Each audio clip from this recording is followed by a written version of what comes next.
मैंने सबसे बुद्धिमान व्यक्ति से मुलाकात की है, सबसे अद्भुत व्यक्ति से।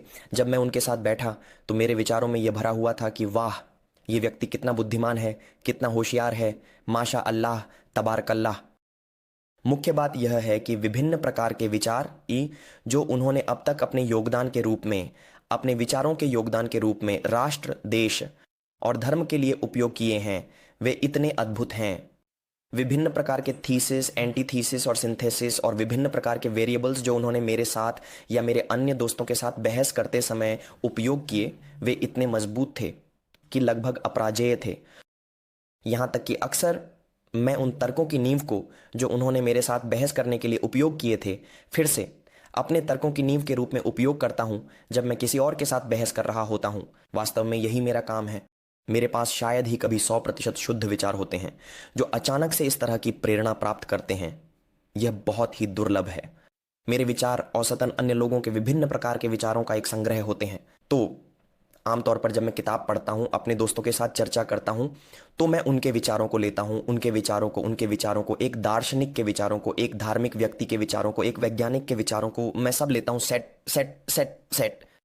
फिर मैं एक नया निष्कर्ष बनाता हूँ जो वास्तव में इतना नया नहीं होता।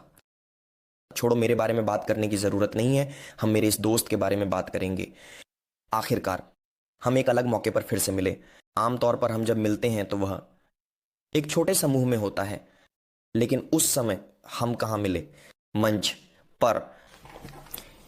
और आप लोगों के अनुसार क्या वह अपने मजबूत विचारों के साथ दर्शकों को प्रभावित करने में सफल हुआ? नहीं। और सच कहूं तो यह बहुत निराशाजनक था कि वह हकलाने लगा। जो शानदार विचार वह प्रस्तुत कर सकता था, वह एक भी नहीं प्रस्तुत कर पाया, और जो प्रस्तुत हुआ वह भी बहुत कम था। और यह मेरे लिए बहुत दुखद था, जो इस व्यक्ति की क्षमता को जानता है। मैं जो इस व्यक्ति का लंबे समय से चर्चा का साथी रहा हूं, वास्तव में निराश हूं। मेरा दिल टूट गया है। मैं इसे स्वीकार नहीं कर सकता कि इतनी बुद्धिमान व्यक्ति अचानक मूर्ख लग सकता है। लोग निश्चित रूप से उसे कम आंकेंगे, और मैं उसके दोस्त के रूप में इसे स्वीकार नहीं कर सकता। इसलिए मैंने आखिरकार ऐसा वीडियो बनाया, क्योंकि यह वीडियो मेरे उन दोस्तों के प्रति अस्वीकार्यता पर आधारित है जो सार्वजनिक रूप से बोल नहीं सकते, जबकि उनके पास बहुत ही असाधारण क्षमता है। इस वीडियो के शुरू होने से पहले, अगर आप सभी दोस्तों को स्कूल या कॉलेज में इस्तेमाल करने के लिए परफ्यूम की तलाश है, तो इसका जवाब फे अल हराम में है। ये मेरी बिक्री है, और हम गारंटी देते हैं कि आप निराश नहीं होंगे। हाँ हाँ हाँ, भले ही आखिरकार हर इत्र का मामला पसंद का होता है। इस बार हम जो इत्र छात्रों को सुझा रहे हैं वह है जामियाह। जामियाह अरबी भाषा में यूनिवर्सिटी या कॉलेज का अर्थ है, और हम इस इत्र को विशेष रूप से उन सभी दोस्तों के लिए समर्पित करते हैं जो इसे मॉन्क्यारम कॉलेज या स्कूल में लगाना चाहते हैं।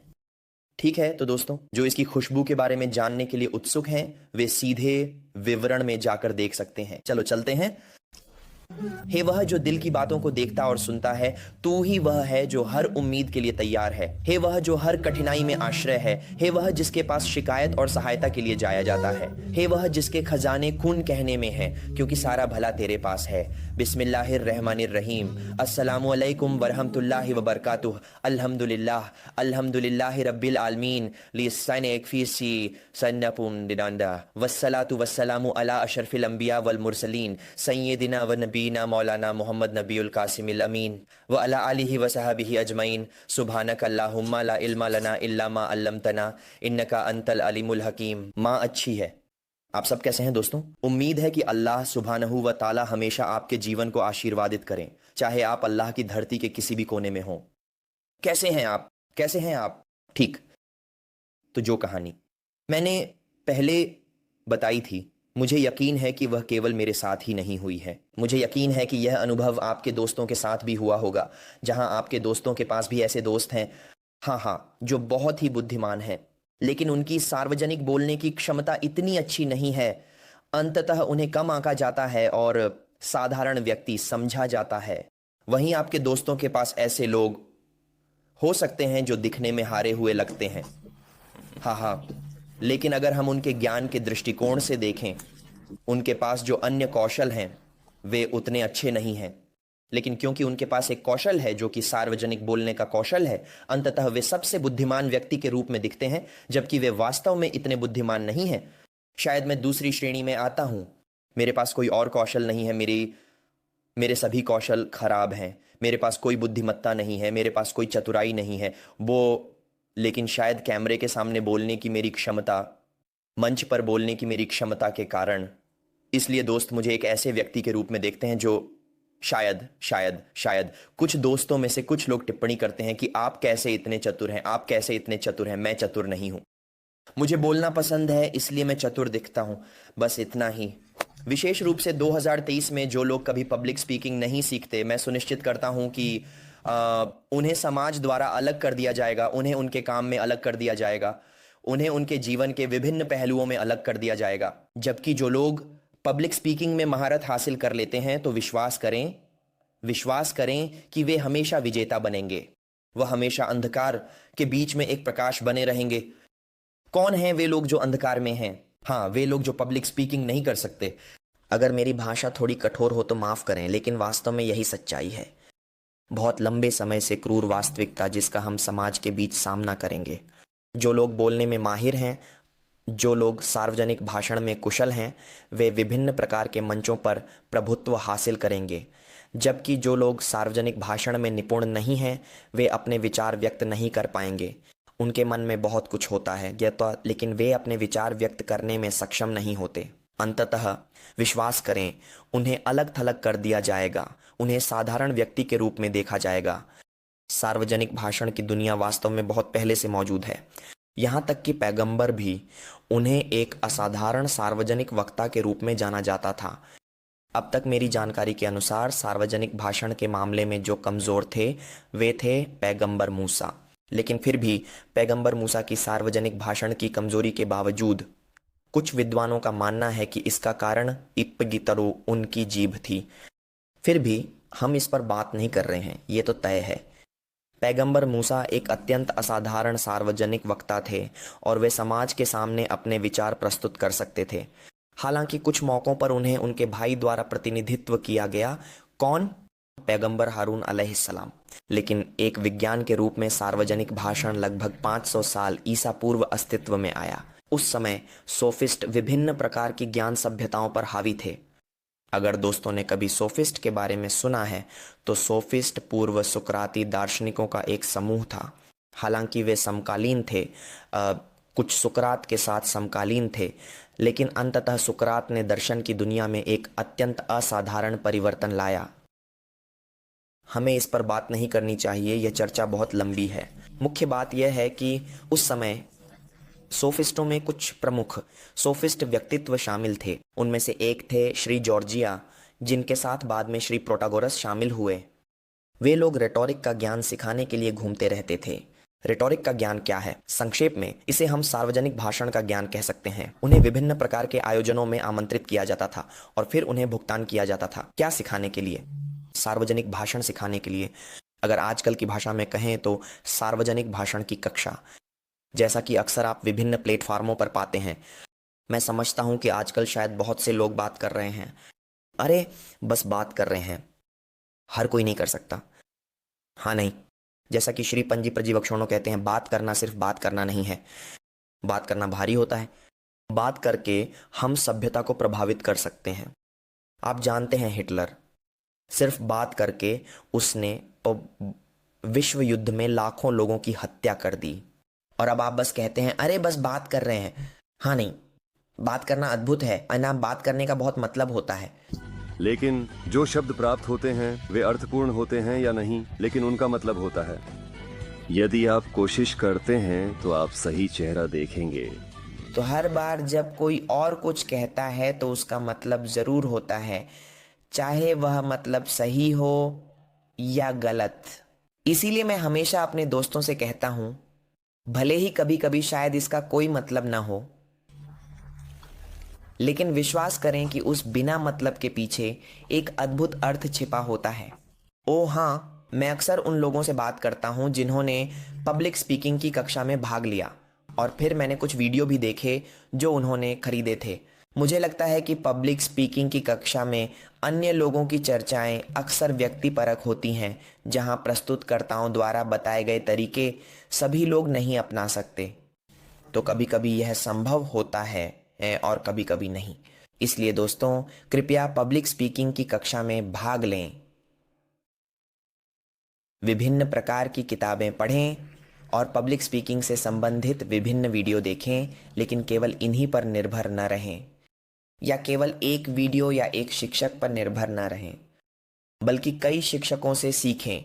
विभिन्न प्रकार की किताबों से जानकारी प्राप्त करें, उकलातय और विभिन्न वीडियो देखें जो आपकी मदद कर सकते हैं। मैंने कभी नहीं कहा कि मैं एक कुशल, महान, अद्वितीय पब्लिक स्पीकर हूँ। मैं बोलते समय अभी भी कई बार अटक जाता हूँ। जब मैं कैमरे के सामने बोलता हूँ और कैमरे के पीछे, तो यह निश्चित रूप से बहुत अलग होता है। कभी कभी मैं कैमरे के सामने अधिक सहजता से बोलता हूँ, लेकिन जब बहुत सारे लोगों का सामना करता हूँ तो मैं चुप हो जाता हूँ। कभी कभी, और यह अधिक बार होता है, मैं बहुत सारे लोगों के सामने बहुत ही शानदार स्थिति में बोल सकता हूँ। शायद लोग थोड़े प्रभावित होते हैं, लेकिन जब कैमरे के सामने बोलता हूँ तो चुप हो जाता हूँ। तो मेरी बोलने की क्षमता का एक समय होता है। एक बार फिर मैं स्पष्ट कर दूं कि मैं एक कुशल पब्लिक स्पीकर नहीं हूं, लेकिन कम से कम अगर मेरी पब्लिक स्पीकिंग की क्षमता को 1 से 10 के स्तर पर मापा जाए तो यह 5 से नीचे नहीं है। मेरी क्षमता कम से कम 5 है। इसलिए मेरी क्षमता अभी भी 5 के स्तर तक है, या शायद 4। मैं थोड़ा सा ज्ञान साझा करना चाहता हूं जो अब तक शायद आप सभी दोस्तों के लिए लागू किया जा सकता है। और निश्चित रूप से दोस्तों, आज मैं जो विषय चर्चा कर रहा हूं वह बहुत सरल है। केवल 3 बातें हैं और मुझे यकीन है कि ये सभी लोग लागू कर सकते हैं। मैं तकनीक पर ध्यान केंद्रित नहीं करूंगा, क्योंकि मुझे विश्वास है कि हर तकनीक तब प्रकट होती है जब आप सभी नियमित रूप से अभ्यास करते हैं। वो 3 बातें क्या हैं, आइए हम चर्चा करें। पहला, ऐसा आदर्श व्यक्ति खोजें जिसकी विशेषताएं दें आपके साथ पूरी तरह मेल खाती हों। महान लोग एक उत्कृष्ट सार्वजनिक वक्ता बने, चाहे वह कोई भी हो, भले ही वह शायद वजार सेट बॉय हो या वह विक्की प्रसेत्यो हो, जो शायद आपके साथ बहुत अच्छी तरह से मेल खाता हो। उसके बोलने के तरीके की नकल करें। ध्यान दें कि उसका चेहरा कैसे हिलता है, उसके हाथ कैसे चलते हैं, उसकी आवाज़ की उतार चढ़ाव को कैसे नकल करें 100%। ओह, कभी कभी मुझे किसी की नकल क्यों करनी चाहिए? क्या सभी के पास अपनी अपनी विशेषताएं नहीं होती? हाँ, सभी के पास अपनी अपनी विशेषताएं होती हैं, लेकिन विश्वास करें कि वह विशेषता समय के साथ बाहर आ जाएगी।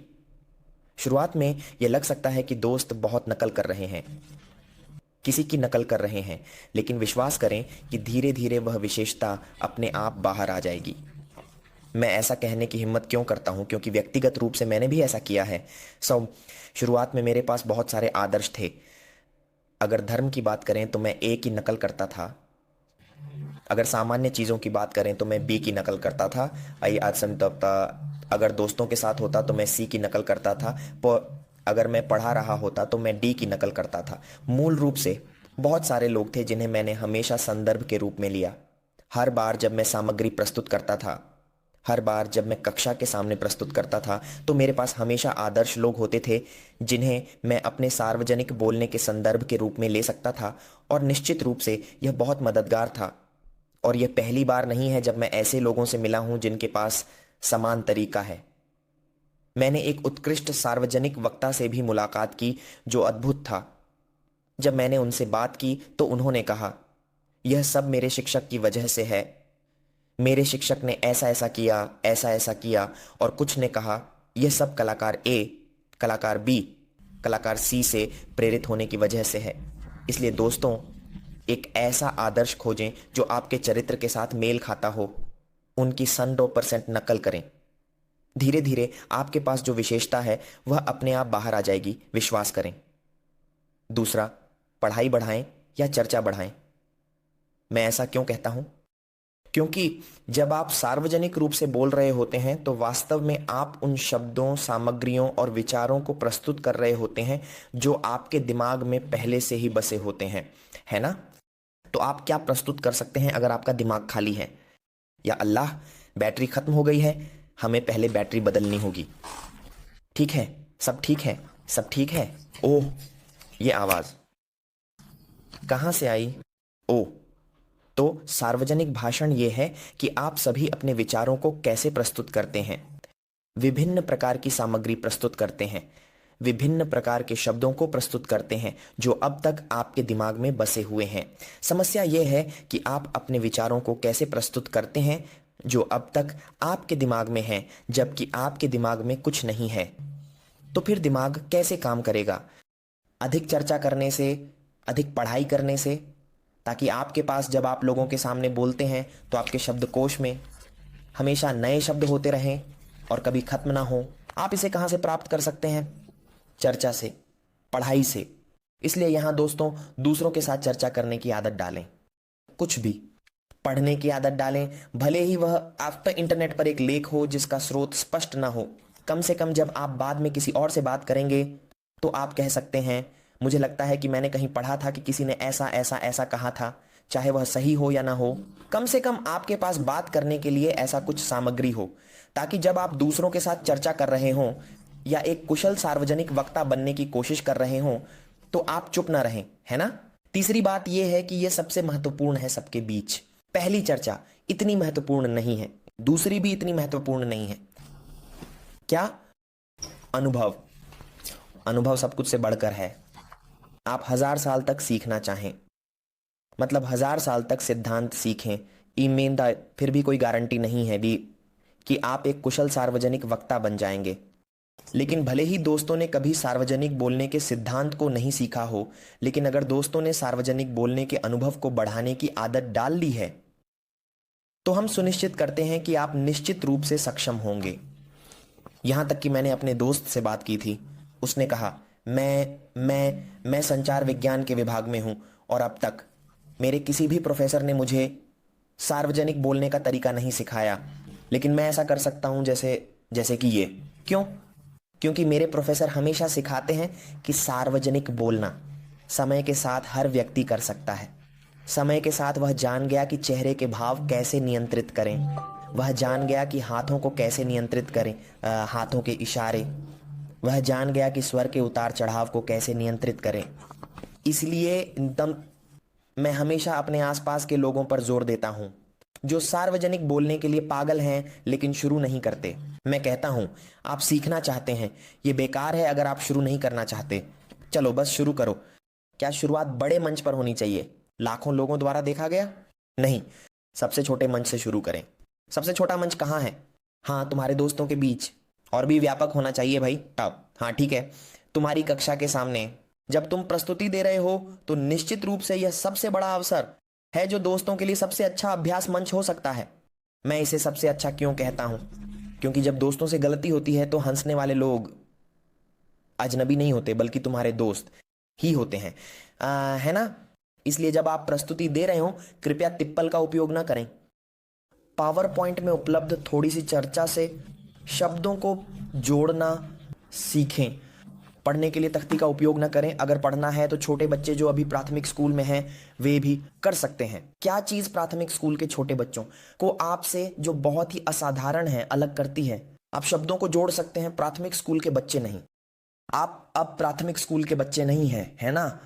तो कृपया पावर पॉइंट में प्रस्तुत किए गए कुछ बिंदुओं से शब्दों को जोड़ना सीखें, तख्ती का उपयोग ना करें कृपया।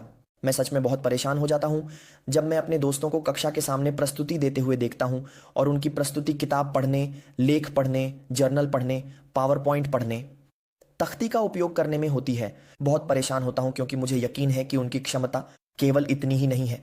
वे ऐसे लोग हैं जिन्हें अल्लाह सुब्हानहू व ताला ने अद्भुत क्षमताओं से नवाजा है, लेकिन अफसोस, हजारों अफसोस, हाँ वास्तव में यही परिणाम है। मुख्य बात यह है कि अनुभव बढ़ाएं तो, और हम गारंटी देते हैं कि आप अपने दोस्तों के अनुभव से अद्भुत अनुभव प्राप्त करेंगे आसी, और आपकी सार्वजनिक बोलने की क्षमता निश्चित रूप से आपको एक महान, कुशल, निपुण, अद्वितीय सार्वजनिक वक्ता बना देगी, जो एक बार बोलने पर पूरी कक्षा, मोर एक जगह, मोर एक समूह सब चुप हो जाएंगे। जब दोस्तों ने मेरी 3 चर्चाएं सुनी हैं तो मैं कुछ बिंदु प्रस्तुत करना चाहता हूं जो अक्सर महसूस किए जाते हैं लेकिन उन्हें सार्वजनिक बोलने की कला सीखने वाले लोगों द्वारा नज़रअंदाज किया जाना चाहिए, जिसमें मैं भी शामिल हूं। पहला, बातें जो अक्सर उलझ जाती हैं वास्तव में बातें जो अक्सर उलझ जाती हैं वह बहुत ही सामान्य हैं। मैं अक्सर उलझ जाता हूं, मेरे दोस्त जो एक निपुण सार्वजनिक वक्ता हैं वे भी अक्सर उलझ जाते हैं। महान लोग जिन्हें मैंने अक्सर सार्वजनिक रूप से भाषण देते सुना है वे भी अक्सर उलझ जाते हैं। इसलिए उलझना सामान्य है जब तक यह एक सीमा के भीतर है।